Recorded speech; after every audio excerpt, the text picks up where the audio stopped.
Okay guys, this is a 2001 Subaru Forester. It's got 126,000 miles and it's making a grinding noise when I accelerate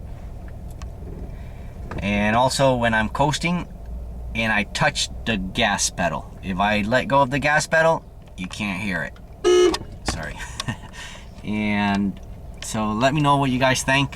Could be the transmission, what part of the transmission, I don't know, or the bearings, or just let me know here. Hope you hear it.